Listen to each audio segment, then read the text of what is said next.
Welcome back, everybody, to another cryptocurrency news article. This one comes out of Crypto Daily, and the BIS now allows banks to hold 2% of reserves in crypto. Ooh, that is some big news right there. Let's go over this article.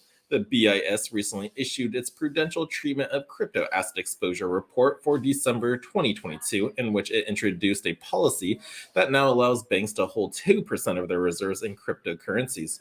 The policy, the second consultation of one published earlier in the year, covers several aspects of how crypto assets are to be defined, processed, and is set to take effect on January 1st, 2025. That's 2 years away.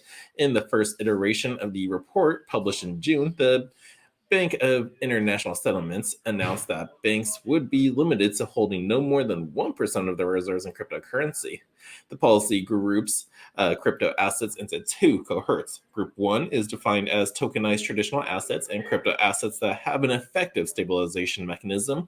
And Group 2 are referred to as digital assets that fail to meet any of the classification conditions of Group 1 assets. Now, Group 2 assets are where the BIS is applying its new rule. Per the BIS, Group 2 assets will include Bitcoin and pose a greater risk to financial systems as they do not have an identifiable counterparty.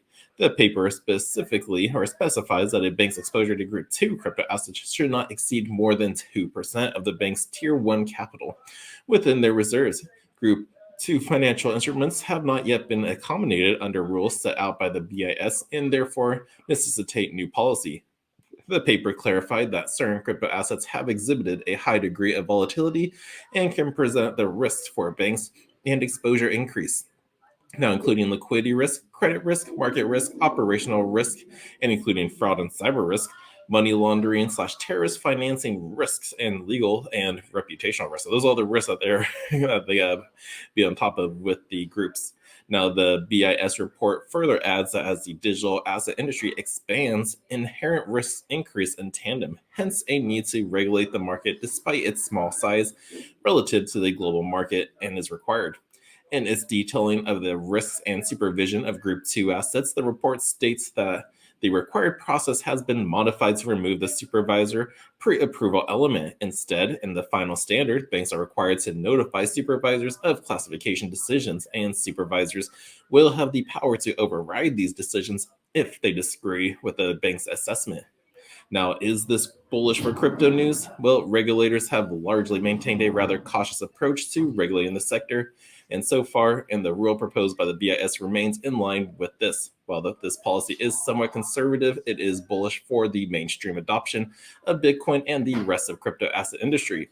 The introduction of this new policy means that banks are afforded some clarity on gaining crypto exposure when the rule takes effect in all BIS jurisdictions in 2025. So yeah, this is down the road, but it's increasing. It went from 1% now to 2%.